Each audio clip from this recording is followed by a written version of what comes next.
Welcome back to Pennsylvania Outdoor Life. You know, Mike, over the 40 years, let's say 32, 35 years, when we started working together, a lot has changed. Oh, yeah. Yeah. You notice it in even people's reactions to stories and stuff. A lot has changed. Mm-hmm. Yeah, yeah. I guess it advanced is what you want to think about. But there are fewer people out there I see on opening day of trout season. Yeah. You know, yeah. and opening day of deer season. There's not as many as there used to be when you and I were starting out. And one good thing that could prove that is I remember that the majority of the people in the Wyoming Valley waited for the fall, to hunt, but to mushroom pick. Oh, yeah. And when you found goodness. your little honey hole for the papinkies and for the spongies, you told nobody. That's right. But this story takes us back to the early 90s when Mike happened to find a bunch of guys who wouldn't take him to his best spot, but they took you out mushroom picking. You remember this story? Oh, yeah, the good old boys. Americana at its best. Stan Sudol was out. This is his favorite time of the year, he says. Stan's brother Ed, he was along too. Stanley Zapatochny, he was out with us. Their friend Adam Matzel stayed closer to the car, while we went off to the woods in search of papinkies, the stuff of mushroom legend. Here's the kind you want right here. Now, all these fellows from Wilkes-Barre know what they're looking for when it comes to mushrooms. If you don't pick any. Eat the wrong ones and you could wake up dead, or at least very sick. If you don't know, it's best to go out with experienced pickers. Hey, what if you got the wrong kind of mushrooms here? Rowdy. You can learn about mushrooms from guys like these and have a good time too. Where's that? These are red tops.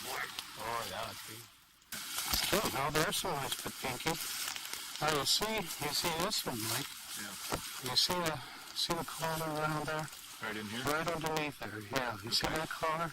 That shows you some nice papinky. These are the favorite mushrooms of, I think, of most people in the world. Even as a kid, I knew guys like the two Stanleys and Ed. They were the guys who every fall went out picking mushrooms. A basket with a rope handle and a good pocket knife was all they needed. Their searches took them to the woods near my house, and they returned with their baskets full of treats that would make the winter ahead a bit easier to take. For those of us not of this generation, it's a tradition that's fading for a lot of reasons.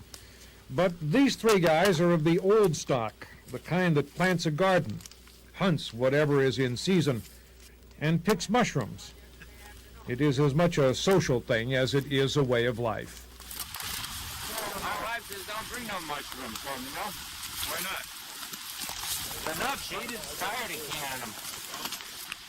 She's had all summer long to go with tomatoes and peppers and apples and everything else I keep digging out of the garden. She don't want no more mushrooms. She said mushrooms are hell with them already. Got enough yesterday for the winter. That's enough. So I've got to tell you something, those kind of stories are priceless. I hope I could continue to find them, but I don't know like a group of 5 or 6 guys anymore that just go out and mushroom pick. No. You Well, know? no, they and you know, if you let me go out and pick mushrooms by myself, we wouldn't be here to talk about no, it. I'll be dead in a week. So, you know, but these guys had that inside knowledge, and they went out and they knew instinctively what to pick. Right. They didn't waste time picking stuff that you couldn't use. No, but they talked and laughed along the way. Yeah. Oh, That's most of it too. It was like a get-together. Yeah. You know, a bunch of friends get together, go take a walk in the woods, and I guess we'll pick some mushrooms. Absolutely. Hey, thank you for spending the time with us. My pleasure, always. And we'll get together again soon. I assure you, you'll be seeing more of Mike's 40s coming back up. Now, I've got right now 2 sets of 4 tickets for the Early Bird Sports Expo. It's the 34th annual Early Bird. It's January 26th through the 29th. You definitely want to check them out on their internet site. And we're going to give away 2 sets of 4 tickets. And who are the lucky POL Outdoor Club winners? Joe Hall of Picture Rocks and Edward Sumsky of Scranton. 4 tickets will be coming your way. Use them, give them away. Enjoy the Early Bird Sports Expo. Buddy, it was great having you here. Thank you, Jake. It really, really was. And I've got to tell you something. I'm looking forward to not getting older, but to doing some of those stories again with you in a slower pace. How's that? Yeah, the slower pace is good, Jake. It is good. Slower pace is good. Okay, but that's all the time that we have for Pennsylvania Outdoor Life. For Don Jacobson, Mike Stevens, and Brian Hollingshead, we wish you the very best in the great outdoors.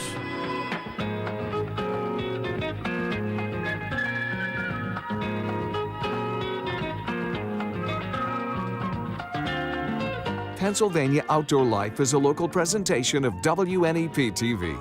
We're proud to serve all of Northeast and Central Pennsylvania. Keep on watching.